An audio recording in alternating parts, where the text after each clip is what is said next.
On Christmas Eve, my husband brought the woman he hid 18 years. So I quietly opened my big envelope. You know what they say about Christmas miracles? Well, mine came wrapped in betrayal with a bow made of 18 years of lies.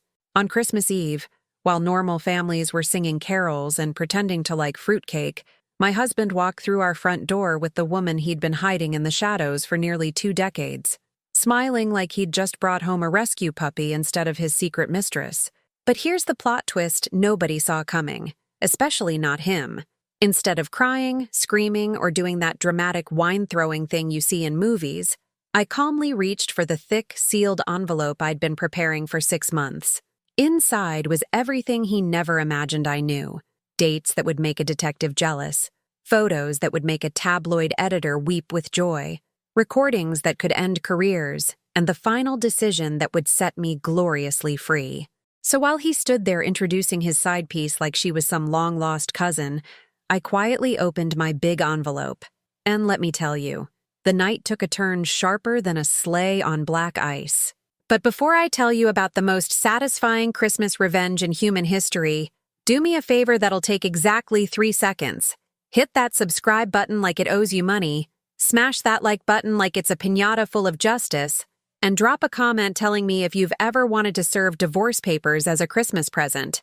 Because this story is about to get so good, you'll forget you were supposed to be doing literally anything else today. My name is Catherine. I'm 52 years old, and this past Christmas Eve, I orchestrated what I like to call the greatest holiday reversal since Scrooge got his act together. But to understand how spectacularly this all unfolded, you need the backstory. And trust me, it's juicier than your aunt's famous cranberry sauce that nobody actually likes but everyone pretends to enjoy. I'd been married to my husband Richard for 23 years. 23 years of what I thought was a solid, if somewhat predictable, marriage. We had 2 kids, both grown and living their own lives now, a nice house in the suburbs, the whole middle-class dream package. Richard was a corporate lawyer, successful, respectable, the kind of guy who wore ties that cost more than most people's weekly groceries and thought that made him interesting. Spoiler alert, it didn't. Now, I'm not going to sit here and pretend our marriage was perfect. After 2 decades together, we'd definitely fallen into that comfortable but boring routine where the most exciting thing that happens all week is trying a new brand of yogurt. But I thought we were solid. I thought we were committed. I thought a lot of things that turned out to be as real as Santa Claus, and just about as believable. The first crack in my delusions appeared about 8 months before this particular Christmas. Richard had always traveled for work. Client meetings, court cases in other cities, legal conferences where lawyers gathered to discuss thrilling topics like contract law while drinking overpriced hotel bar whiskey. Nothing unusual there. But 8 months ago, I noticed something odd. Richard's business trips to Chicago had become remarkably frequent. Like, suspiciously frequent. Like, honey, I know there are only 12 months in a year, but somehow you need to go to Chicago 17 times. Frequent. So I did what any self-respecting woman with a brain and internet access would do.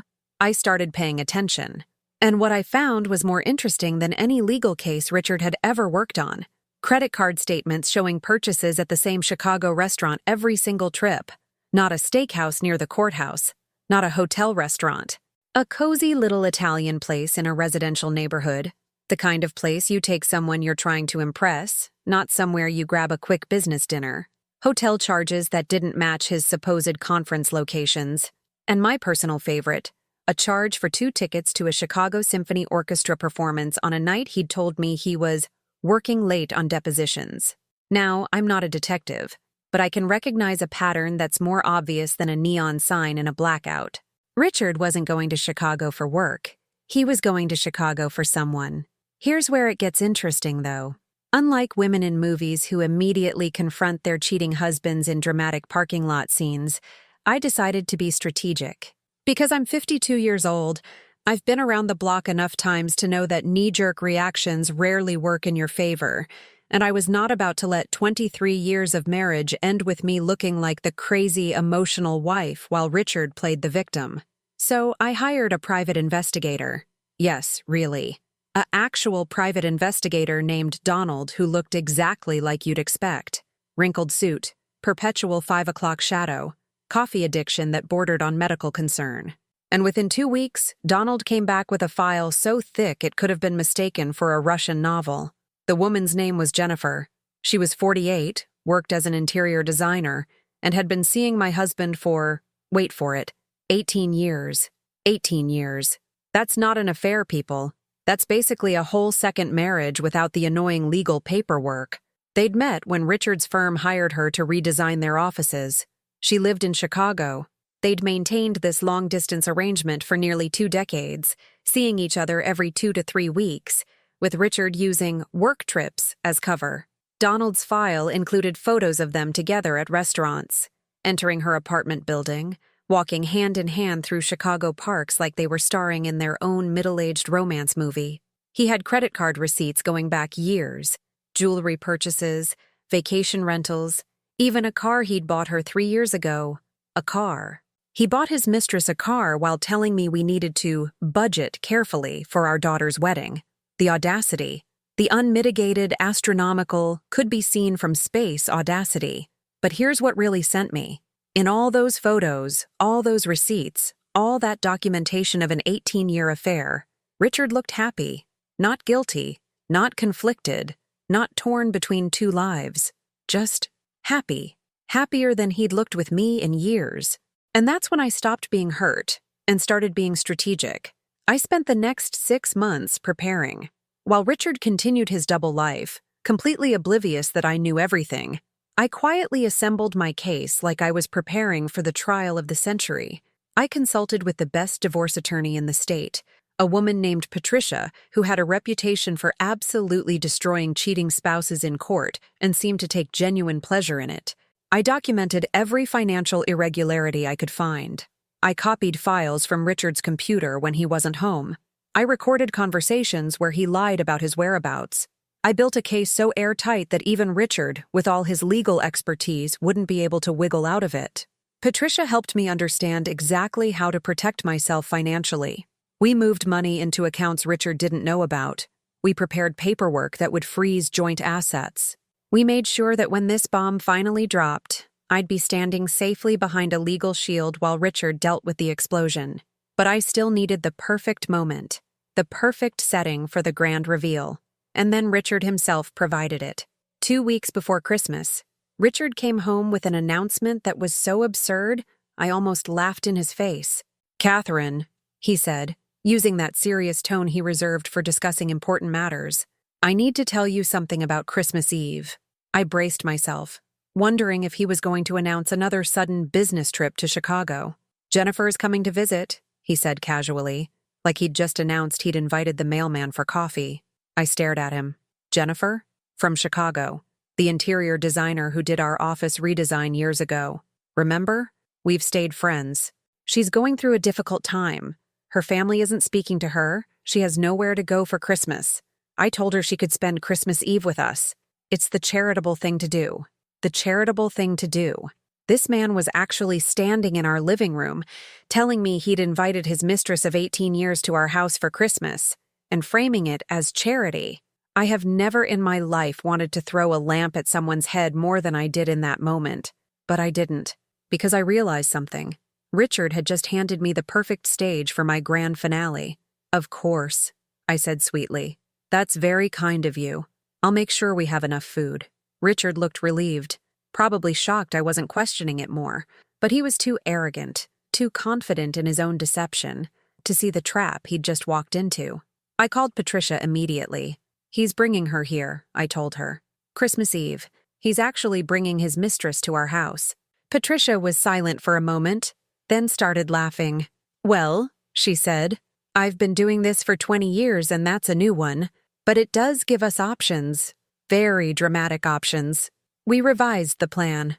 Instead of serving Richard with divorce papers quietly through a lawyer, we'd do it on Christmas Eve, in front of Jennifer, in our home, with witnesses, because you bet I was going to make sure the kids were there to see their father's house of cards collapse. The envelope Patricia prepared was beautiful in its thoroughness. Divorce papers citing adultery with specific dates and locations. a preliminary asset division that heavily favored me, justified by Richard's financial infidelity, a request for spousal support based on his significantly higher income, and my personal favorite, a detailed list of every penny he'd spent on Jennifer over 18 years, with a request that he reimburse the marital estate for funds used to support his affair. Patricia estimated he'd spent over $200,000 on Jennifer. $200,000 of marital money, gone to hotels and gifts and cars and trips, while I'd been clipping coupons and comparing prices at the grocery store like a responsible adult. Christmas Eve arrived. I spent the day cooking, decorating, playing the role of gracious hostess preparing for a holiday guest. Richard was nervous. I could tell. He kept finding reasons to check his phone, probably coordinating Jennifer's arrival time. Our adult children, Emma and Josh, arrived around 5 p.m. I'd told them we had a guest coming but hadn't explained who. They assumed it was one of Richard's colleagues. The doorbell rang at 6 p.m. Richard practically sprinted to answer it. And there she was, Jennifer. Perfectly styled auburn hair, expensive coat, the kind of effortless elegance that comes from having disposable income and no children. She was attractive in that well-maintained middle-aged way that probably required a team of professionals and a gym membership that cost more than a used car. "Everyone," Richard said, his voice tight with barely concealed anxiety. "This is Jennifer. Jennifer, this is my wife Catherine, and our children Emma and Josh." Jennifer smiled. A genuine smile, warm and friendly, like she really was just a family friend stopping by for the holidays. The cognitive dissonance was stunning. Here was a woman who'd been sleeping with my husband for 18 years, smiling at me like we were about to exchange cookie recipes. "Thank you so much for having me," Jennifer said. "Richard has told me so much about you all." I bet he has, I thought. I bet he's told you everything except the truth. "It's our pleasure," I said, matching her smile with one of my own. "Please, come in. Can I take your coat?" We moved to the living room. Richard poured drinks, wine for the adults, trying to create the illusion of a normal festive evening. Jennifer made small talk with Emma and Josh, asking about their lives, their careers, playing the role of interested family friend perfectly. And I watched. I watched Richard's barely concealed nervousness. I watched Jennifer's studied casualness. I watched my children trying to figure out why this stranger felt important enough to join our family Christmas. I watched the whole elaborate performance, knowing it was about to come crashing down. We moved to the dining room for dinner. I'd set the table with our good china, our best linens, candles creating a warm glow. If this was going to be a scene, it was going to be a beautiful one. Halfway through the meal, between the main course and dessert, I decided it was time. I stood up, and everyone looked at me expectantly, probably thinking I was about to propose a toast. "I have something to share," I said pleasantly. "A little Christmas surprise." I walked to the sideboard where I'd placed the thick manila envelope that morning, hidden under some serving platters. I picked it up and returned to my seat. "Richard," I said, looking directly at my husband, "I've been doing some thinking about our marriage lately, about where we are, where we've been, and where we're going." Richard's face had gone pale. Beside him, Jennifer had stopped eating, her fork frozen halfway to her mouth. "And I've come to some conclusions," I continued, opening the envelope. "Conclusions that I think we should discuss now, as a family. With Jennifer here, since she's been such an important part of your life." "Catherine," Richard started, but I held up my hand. "Please, let me finish." I pulled out the first document, a photo Donald had taken of Richard and Jennifer kissing outside her Chicago apartment building. I placed it face up on the table where everyone could see it. Emma gasped. Josh's eyes went wide. Jennifer looked like she might be sick. Richard sat frozen, his face cycling through expressions faster than a slot machine. Shock, fear, anger, panic. "I know everything," I said calmly. "I've known for months. The Chicago trips, the 18 years, the apartment you practically live in when you're supposed to be working, the car you bought her, the money you've spent, our money that should have gone to our family, on maintaining your secret life." I pulled out more documents, spreading them across the table like a terrible holiday centerpiece. Credit card statements, hotel receipts, photos, recordings of phone calls where you lied about your location, financial records showing exactly where our money went. And these, I placed the divorce papers in front of Richard, are your Christmas present from me. The silence was deafening. You could have heard a snowflake land. I'm filing for divorce, I continued, my voice steady. On grounds of adultery, I'm requesting spousal support, an equitable division of assets that takes into account your financial infidelity, and reimbursement for the marital funds you spent on your affair. My attorney estimates you owe the marital estate approximately $200,000. Richard's mouth opened and closed like a fish. No sound came out. Jennifer pushed back from the table. I should go, she whispered. Yes, I agreed pleasantly. You probably should. But before you do, I want you to know something. I don't blame you entirely. Richard is a very good liar, but you should also know that while you thought you had a relationship with him, he was also fully committed to our marriage when it suited him. You were never going to be more than his Chicago vacation. He was never going to leave me for you. You were just convenient. Jennifer's face crumpled. She grabbed her coat and practically ran for the door. Richard started to follow her, but I stopped him with a single word. Sit. To my surprise, he sat. Mom? Emma said, her voice shaking. Is this real? Dad's been cheating for 18 years? Yes, sweetheart. I'm sorry you had to find out like this, but I thought you deserved to know the truth about your father. And I wanted him to have to face all of us, together, instead of controlling the narrative with private conversations and excuses. Josh was staring at Richard with undisguised disgust. 18 years? You've been lying to all of us for 18 years? Richard finally found his voice. You don't understand, he said weakly. It's complicated. Jennifer and I are done, I interrupted. Jennifer is done. We are done. Your comfortable double life is done. The only thing that's not done is you paying for what you've taken from this family. You planned this, Richard said, his lawyer brain finally catching up. You planned this whole evening. You invited her here so I could what? I asked. Humiliate you the way you've humiliated me for 18 years? Give you a fraction of the betrayal you've given me? Introduce you to the concept of consequences? You didn't have to do it like this, Richard said. In front of the kids. In front of your mistress? I finished. You brought her into our home, Richard. You brought her into our family Christmas. You created this situation. I just provided the ending. Patricia had warned me that Richard might try to fight the divorce, might try to use his legal expertise to drag things out. But sitting there at our dining room table, surrounded by evidence of his betrayal, facing his children's disappointment and disgust, Richard seemed to deflate. The papers include a proposed settlement, I said. Patricia thinks it's fair, given the circumstances. You can review it with your attorney and we can negotiate if needed. But know this, I have 18 years of documentation. I have proof of financial infidelity. I have recordings. If you fight me on this, I will make sure every detail becomes part of the public record. Every judge, every colleague, every client will know exactly what you did. Richard looked at the papers, then at me, then at our children. How long? He asked. How long have you known? Long enough to build an airtight case, I replied. Long enough to protect myself financially. Long enough to prepare for this moment. And you planned it for Christmas Eve. You brought your mistress to our house for Christmas Eve, I pointed out. I merely responded in kind. The evening ended with Richard packing a bag and leaving. Our adult children stayed with me, still processing what they'd learned about their father. Emma cried. Josh raged. I held them both and apologized for shattering their image of their father, but maintained that they deserved the truth. The divorce proceeded exactly as Patricia predicted. Richard tried initially to fight some of the financial terms, but once he realized how much documentation I had and how bad it would look if it all became public record, he settled. I got the house, a significant portion of his retirement accounts, and ongoing spousal support. He had to reimburse the marital estate for money spent on Jennifer. Patricia was right. It was the most satisfying case she'd handled in years.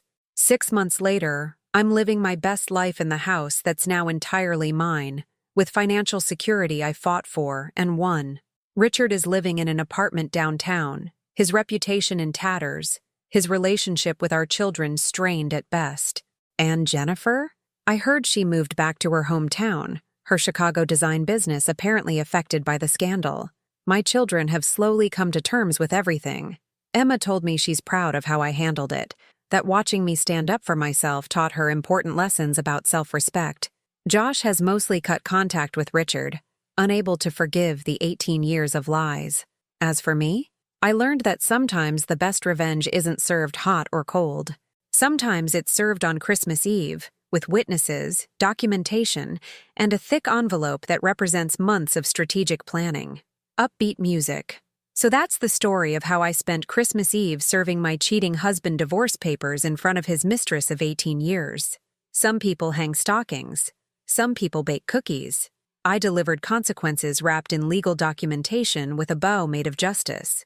If you enjoyed this tale of holiday revenge, hit that subscribe button faster than Richard ran to answer Jennifer's phone calls. Drop a like if you think strategic planning beats emotional reactions. And comment below telling me, what would you have done in my situation? This is Catherine reminding you that Christmas miracles come in many forms, including the form of a really good divorce attorney and an envelope full of evidence. Happy holidays, everyone.